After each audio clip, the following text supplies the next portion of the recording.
নমস্কাৰ, মই তুলসীপ্ৰিয়া বৰদলৈ। মই আজি এনি গ্ৰীণ এবেকাছৰ দ্বাৰা আয়োজিত ৰঙিয়াত যিটো কম্পিটিশ্যন আমি পাতিছিলোঁ, এটা স্কলাৰশ্বিপ প্ৰগ্ৰেম এটা পাতিছিলোঁ অংকৰ এবেকাছৰ, তাৰ আজি ডিষ্ট্ৰিবিউশ্যন চেৰিমনি আছিলে। লগতে আমি এতিয়া সদ্যহতে ৰঙিয়াত হাতৰ আখৰ উন্নীতকৰণ এটা কৰ্মশালা কৰিম। এইবিলাক হয় গেৰেণ্টেড হেণ্ডৰাইটিং ইম্প্ৰুভমেণ্ট কোৰ্চ হয়, মাত্ৰ 7 দিনীয়া হয়, ডেইলি 2 ঘণ্টাকৈ। প্ৰথমবাৰৰ বাবে আমি ৰঙিয়াত এইটো অনুষ্ঠিত কৰিম, অনতিপলমে বহুত সোনকালে কৰি আছোঁ।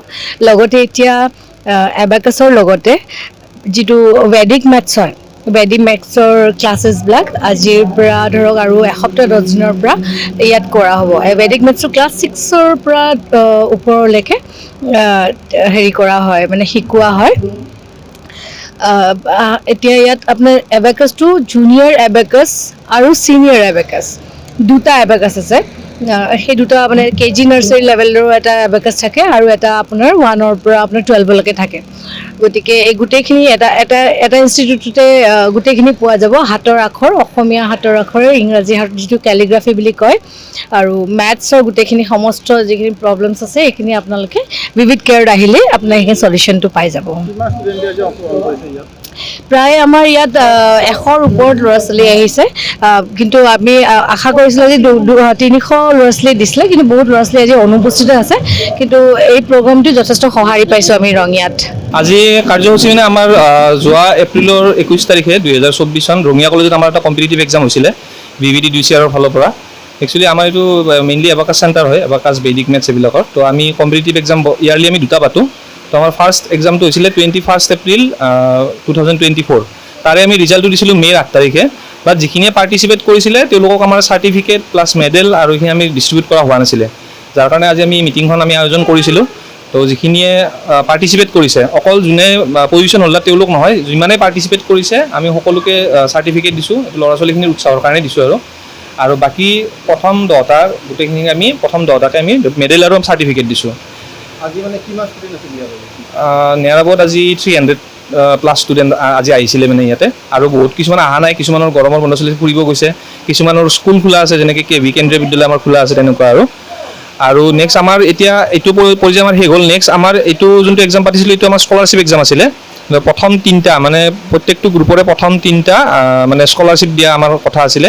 স্কলাৰশ্বিপৰ প্ৰগ্ৰেমটো আমাৰ হ'ব আৰু কিছুদিন পিছত হ'ব, সেইটো আমি ইনফৰ্ম কৰিম। আজি আমাৰ জাষ্ট চাৰ্টিফিকেট ডিষ্ট্ৰিবিউশ্যন প্ৰগ্ৰেমটো আমাৰ হৈ গ'ল। বিশিষ্ট অতিথি কোনোবা আহিছে নেকি?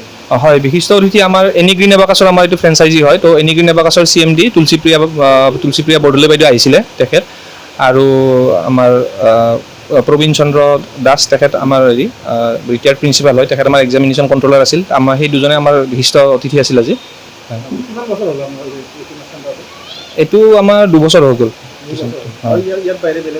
আমাৰ কণিয়াত আছে, কণিয়াত আমাৰ অলৰেডি আৰম্ভ হৈছে, আৰু ঘগ্ৰাপাৰ চেণ্টাৰটো আমাৰ এতিয়ালৈকে আমি ষ্টাৰ্ট কৰা নাই। একচুৱেলি আমাৰ লোৱাই আছে, আমি তাতে মানে আৰম্ভ কৰিব পৰা নাই। কিছুমান আমাৰ বহুত কিবা কিবি বস্তুৰ প্ৰয়োজন হয়, সেইটোৰ কাৰণে আমাৰ ষ্টাৰ্ট কৰিব পৰা নাই, কিন্তু সেইটো সোনকালে আমি ষ্টাৰ্ট কৰিম। গাৰ্জেনৰ সঁহাৰি কেনেকুৱা পাইছে? গাৰ্জেনৰটো ভালেই, খুব ভাল। আমাৰ এতিয়া ৰঙিয়া চেণ্টাৰত ধৰি লওক 120 ষ্টুডেণ্ট আছে। তো তেওঁলোকৰ গাৰ্জেন আমাৰ মানে প্ৰথম যেতিয়া আমি এডমিশ্যন লৈছিলোঁ তেতিয়া 12 or 13 আমাৰ ষ্টুডেণ্ট আছিলে।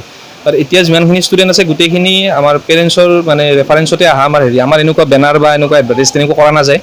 অলপ এডভাৰটাইজমেণ্ট হয় আমাৰ কম্পিটিটিভ এক্সামটো পাতোঁতে, সেইখিনি বেলেগ আৰু আমি তেনেকৈ একো বিশেষ কৰা নাযায়।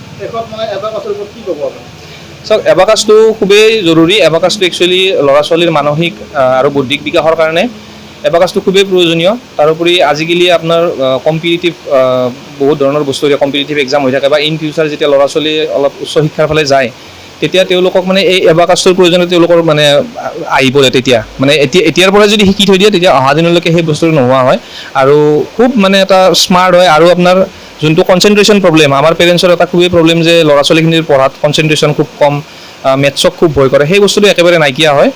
আৰু আমাৰ এটা গেৰাণ্টি থাকে কি 2 বছৰৰ ভিতৰত, মানে 2 বছৰৰ কোৰ্ছ হয় আমাৰ এবাকাছটো একচুৱেলি।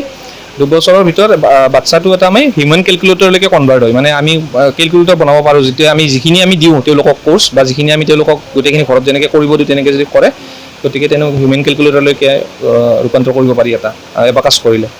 মই আমাৰ যি চেণ্টাৰ আছে ভিভিড চেণ্টাৰ, এই চেণ্টাৰ মই প্ৰথমতে মই ধন্যবাদ জনাইছোঁ, কাৰণ মোৰ ল'ৰা উদ্দীপন খালৈ আগতে যিমানখিনি এই বিষয়ত জ্ঞান আছিল, কিন্তু এতিয়া এই কৰ্চটোৰ পৰা সঁচাকৈয়ে অলপ বহুখিনি পৰিমাণে ইম্প্ৰুভ হৈছে।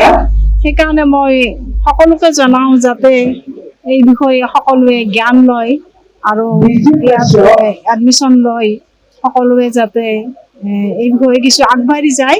মোৰ দৰে হয়তো আৰু বহুত অভিভাৱক এই ক্ষেত্ৰত আগবাঢ়ি যাব পাৰিব। এইখিনিয়ে ক'বলগীয়া। ধন্যবাদ। ইয়াত দিয়াৰ পৰা ভালে প্ৰব্লেম হৈছে মানে গতিকে এনেকুৱাকৈ চলাই থাকিলে আৰু ভাল হ'ব বুলি মই আশা কৰিছোঁ মানে আৰু গতিকে ইয়াত সকলো সহায় সহযোগ কৰিলেই হ'ল আৰু এই কামখিনি যাতে আমাৰ আগবাঢ়ি যায়।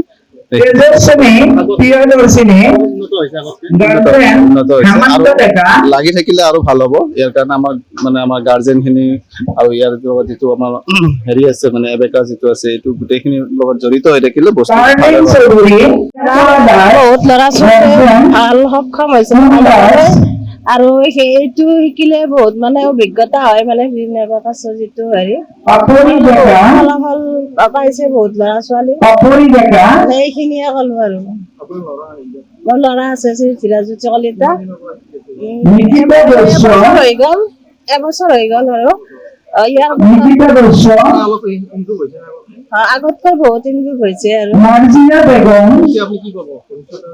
এতিয়া ভৱিষ্যত মানে এইটো মানে চবে আগুৱাই যাব লাগে। এইটো শিকাৰ কাৰণে মানে গাৰ্জেন বিলাকে অংশগ্ৰহণ কৰিব লাগে।